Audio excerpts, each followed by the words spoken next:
अब बात कर लेते हैं पिछले 3.2 के 4 पार्ट के पार्ट का करा है। उसमें हमने क्या बताया, संगत और असंगत बताया।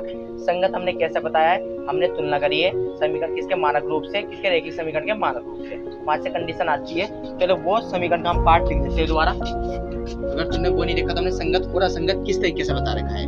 देखो a1/a2 बराबर b1/b2 नॉट इक्वल यहाँ आता है तो क्या कहलाती है, प्रतिच्छेद, और इसे हम क्या बोलते हैं, संगत।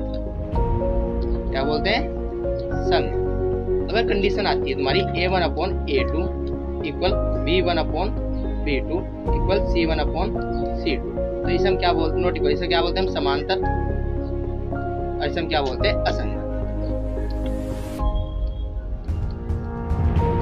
अगर आपकी तुम्हारी condition a1/a2 equal b1/b2 equal c1/c2 तो इसे हम क्या बोलते हैं, संपाती, और इसे हम क्या बोलते हैं, संगत। ये हम इस तरीके से हमने पिछले वाले क्वेश्चन में संगत और असंगत आराम से हमने बताए थे।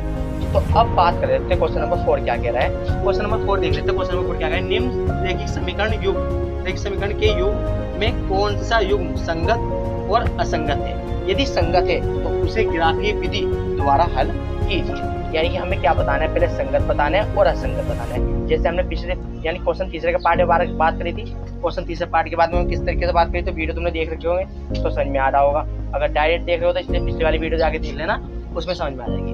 तो इससे काम करना, मैं इसमें लिंक शेयर कर दूंगा, डिस्क्रिप्शन में लिंक मिल जाएगा, तो वहां से जाके वीडियो देख लेना संगत और असंगत की। तो देखो अगर वो संगत है तो हमें क्या करना है, ग्राफीय विधि द्वारा क्या करना है, हल करना है। अगर असंगत है तो हमें ग्राफीय विधि द्वारा हल नहीं करना पड़ेगा। ये बात तो उसने क्वेश्चन में दे चुका है। तो अब संगत और असंगत किस तरीके से बताते हैं तो वो बात कर लेते हैं। तो संगत और असंगत के हमारे पास मानक रूप होते हैं, तो वहां से हम तुलना करते हैं। तुलना करने के a1/a2 b1/b2 c1/c2 की वैल्यू निकालते हैं। फिर इन कंडीशन में चेक करते हैं कि इन कंडीशन में देखते हैं कौन सा प्रतिच्छेद है, कौन सा समांतर है, कौन सा संपाती है। अगर इनमें से प्रतिच्छेद और संपाती आया तो क्या कहलाएगा, संगत कहलाएगा।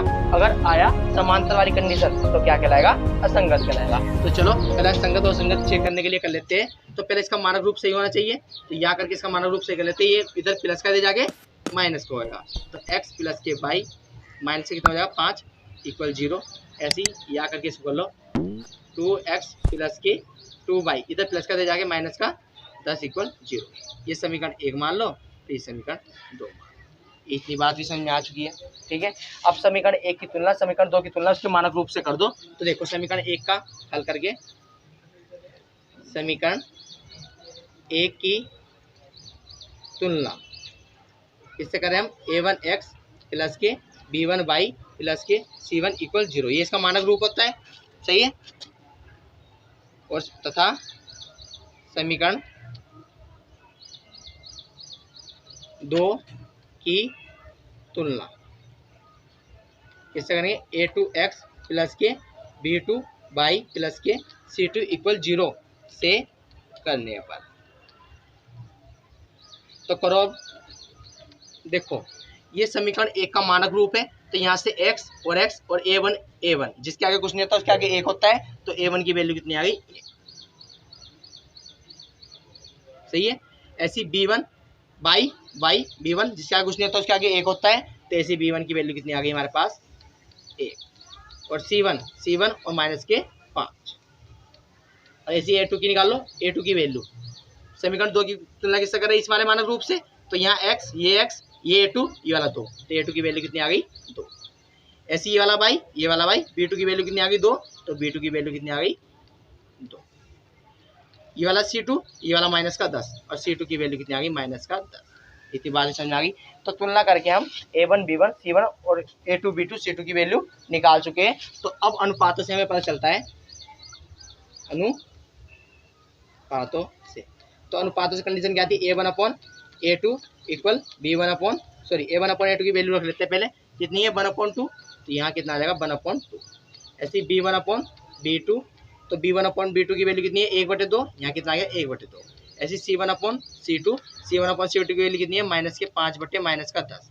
जो कट रहा है काट दो, देखो ये पार्ट कट नहीं रहा, ये पार्ट कट नहीं रहा, और ये पार्ट कट रहा है, माइनस से माइनस गया, 5 कम 5 और 5 दूनी 10, तो यहाँ भी कितना आ गया 1/2। तो इन तीनों कंडीशन से मुझे क्या लगा, मुझे ये लगा कि मुझे क्या दिख रहे हैं a1/2 बराबर 1/2 बराबर 1/2, यानी कि तीनों इक्वल है। यानी कहने का मतलब क्या है कि A1/A2 बराबर हैगा B1/B2 के और बराबर हैगा C1/C2 के।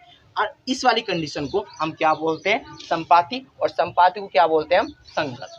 तो ये दी गई रेखा, ऐसे लिखना, दी गई रैखिक समीकरण, रैखिक समीकरण क्या है, संपातीय है, अर्थात कहना क्या मतलब है, संगत है। अब जब ये संगत है, जब ये रैखिक समीकरण संगत है, तो हमें संगत को क्या बताना है, गिराफी विधि द्वारा हल करना है। अगर असंगत होता तो हम आंसर यहीं छोड़ देते। तो अब हमारा क्या निकल गया, ये संगत निकल गया। तो अब इसको हम क्या करते हैं, गिराफी विधि द्वारा क्या करेंगे, हल करेंगे। और गिराफी विधि द्वारा हल करने के लिए हमें क्या चाहिए, बिंदु चाहिए। और बिंदु क्या निकलेंगे, रैखिक समीकरण से। तो हम पहले रैखिक समीकरण नोट करेंगे और फिर उनके बिंदु निकाल लेंगे, फिर आगे हम क्या रखेंगे, गिराफी विधि द्वारा क्या करेंगे, उसको हल करेंगे। तो चलो कर लेते हैं गिराफी विधि द्वारा। अब गिराफीय विधि से, तो गिराफी विधि से हमें क्या पता चल जाता है, हमें समीकरण एक नोट करनी पड़ती है। तो हम रैखिक समीकरण को नोट कर लेते हैं। तो रैखिक समीकरण एक कौन सी हमारे पास, ये x + k y = 5। तो अब हमें ग्राफ निकालने के लिए क्या चाहिए, बिंदु चाहिए। तो बिंदु निकालने मैंने बिल्कुल अच्छे तरीके से समझा रखे कि इस चैप्टर में पहले हम बिंदु ही निकाल रहे थे। बहुत क्वेश्चन में हमने क्या निकाले, बिंदु ही निकाले। तो बिंदु निकालने क्या करते हैं, एक बॉक्स बनाते हैं। तो पहले हम इसका एक बॉक्स बना लेते हैं।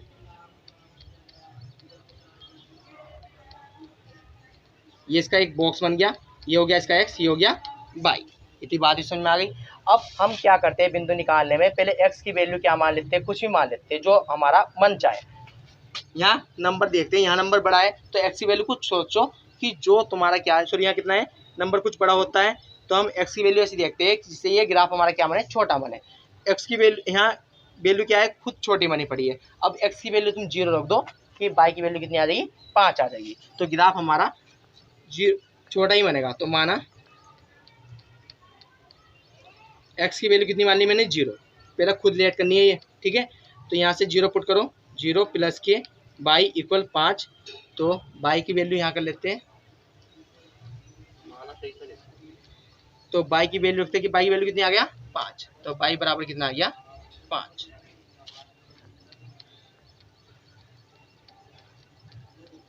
तो y की वैल्यू कितनी आ गई, 5।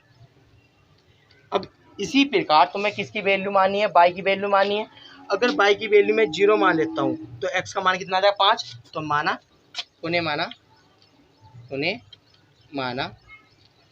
y बराबर कितना मान गया मेरा, 5। तो y की वैल्यू कितनी मान लेते हैं, 0। तो y की वैल्यू मैंने 0 मानी। तो चलो इसमें 0 पुट करो। तो यहाँ कितना, x + k y = कितना था, 5। और y की वैल्यू कितनी मान ली तुमने, 0 = 5। तो x का मान कितना आ जाएगा तुम्हारा, 5। तो ये x का मान आ चुका है 5। तो ये बिंदु A, ये बिंदु B।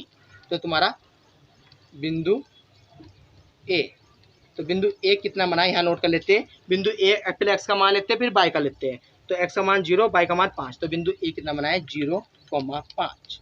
ऐसी बिंदु B कितना बना है तुम्हारा, पहले x का फिर y का, यानी 5,0। तो बिंदु B कितना बना है, 5,0। इतनी बात समझ में आ गई। तो अब इसी प्रकार हमें क्या निकालने हैं, समीकरण 2 के बिंदु निकालने हैं। समीकरण 1 के बिंदु तो निकाल चुके हैं, यानी रैखिक समीकरण का पहले रूप के हम बिंदु निकाल चुके हैं। अब रैखिक समीकरण के 2 के बिंदु निकाल लेते हैं।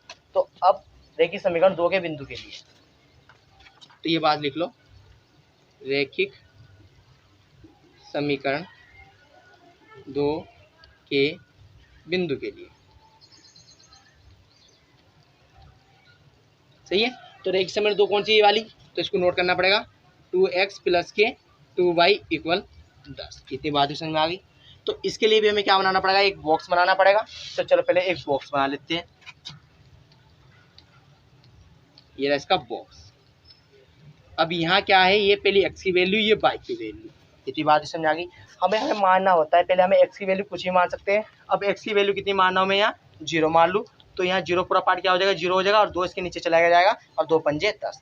तो कहना मतलब y की वैल्यू कितनी आ जाएगी, 5 आ जाएगी। तो हम 0 मान सकते हैं, 0 लेते हैं। माना x बराबर कितना ले लिया, 0। तो 0 इसमें पुट करो।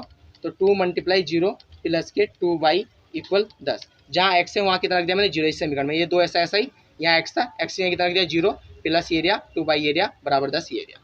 अब 2 की मल्टीप्लाई 0 में करके तो कितना आ जाएगा 0 प्लस के 2y इक्वल 10 या 2y इक्वल कितना आ जाएगा 10, इधर मल्टीप्लाई में जाकर इसमें जाएगा डिवाइड में, तो y बराबर कितना आ जाएगा 10/2 और 2 पंजे 10, तो y की वैल्यू कितनी आ गई हमारे पास 5, तो y की वैल्यू कितनी आ गई 5। इतनी बात ही समझ आ गई। अब तुम्हें पुनः y की वैल्यू क्या मान लेनी, कुछ ही मान लेनी, तो y की वैल्यू में क्या करूँगा 0 ही मान लूंगा, तो x का मान भी नीचे जाएगा 2 पंजे 10 कर देगा, तो माना पुनः माना y बराबर कितना माना हमें 0, तो y की वैल्यू ये मान ली मैंने 0, तो चलो इसमें 0 पुट करो, जहाँ y है वहाँ कितना करना है आपके पास 0, तो 2x प्लस के 2 y की जगह कितना मान लिया 0 बराबर 10, तो 2x इसकी मल्टीप्लाई में 0 से करूँगा तो कितना आ जाएगा मेरा 0 ही आ जाएगा इक्वल 10, इधर मल्टीप्लाई में जाकर इसमें पहले लिख लेते हैं 2x इक्वल कितना है 10, इधर मल्टीप्लाई में जाकर इसमें जाएगा डिवाइड में, तो x बराबर कितना आ जाएगा 10/2 और 2 पंजे 10, तो x की वैल्यू कितनी आ गई 5, तो x की वैल्यू कितनी आ गई 5। अब बिंदु A और बिंदु B हम ये निकाल चुके थे, ये नाम किसके आ गए बिंदु C और बिंदु D, तो बिंदु C और बिंदु D नाम देते हैं, तो यहाँ लिख देते हैं बिंदु A, यहाँ देख ला बिंदु C पहले x का मान फिर y का मान, x का मान कितना है 0, y का मान कितना है 5, ऐसी बिंदु C था ये, ऐसी बिंदु D में हमारे पास पहले x का मान फिर y का मान, पहले 5,0, तो अब हम बिंदु निकाल चुके हैं, और जब हम बिंदु निकाल चुके हैं तो फिर हमें क्या बनाना पड़ेगा, एक ग्राफ बनाना पड़ेगा, फिर उस ग्राफ में हमें क्या करना पड़ेगा बिंदु दर्शाने पड़ेगा। तो पहले हम बिंदु नोट कर लेते हैं, बिंदु हमारे नोट कौन कौन से थे, ग्राफ के लिए जरूरत पड़ेगी, तो A area, B area, C area और D एरिया। तो बिंदु A कितना निकला है तुम्हारा 0,5, तो बिंदु B कितना निकला है 5,0, बिंदु C भी तुम्हारा 0,5 और बिंदु D कितना निकला है 5,0। तो चलो अब ग्राफ पे चलते हैं, तो स्क्रीनशॉट लेना चाहते हैं स्क्रीनशॉट ले लो, फिर मैं इस कार्य को क्या करता हूँ रख कर देता हूँ।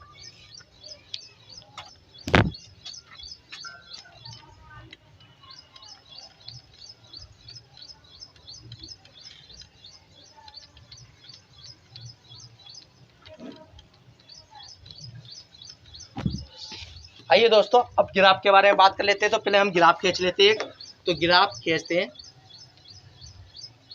ये हमारा ग्राफ है, ठीक है। ये कौन सी होती है बाई एक्स, ये बाई की पॉजिटिव होती है, बाई की निगेटिव होती है, ये एक्स की होती है, ये एक्स की पॉजिटिव होती है, ये एक्स की निगेटिव होती है, बीच में सुंदर सा एक हमारा क्या होता है मूल बिंदु होता है। तो यहाँ एक्स के नंबर कौन से चलेंगे पॉजिटिव चलेंगे, यहाँ बाई के पॉजिटिव चलेंगे, यहाँ बाई के निगेटिव चलेंगे और यहाँ एक्स के निगेटिव नंबर चलेंगे, ऋणात्मक नंबर चलेंगे। तो हमारे हाईएस्ट नंबर कितने 5, देखो 5 हाईएस्ट नंबर है, तो सब जगह 5 पहले हम नंबर खींच देते हैं। तो पहले x का मान 1 2 3 4 5, ऐसी एरिया 1 2 3 4 5, इसी माइनस का 1 माइनस का 2 माइनस का 3 माइनस का 4 माइनस का 5, ऐसे इसमें माइनस का 1 माइनस का 2 माइनस का 3 माइनस का 4 और माइनस का 5, सही है। अब चलो बिंदु दर्शाने चलते हैं, तो पहले बिंदु ए कितना है 0,5, तो पहले x का मान होता है, दूसरा y का मान होता है, तो x का मान कितना है 0 और y का मान कितना है 5, तो x का मान 0 इसमें आएगा, मूल बिंदु में 0,0 ही होते हैं, y का मान 5, देखो y का मान 5 एरिया, तो बिंदु ए हमारा एरिया 0,5।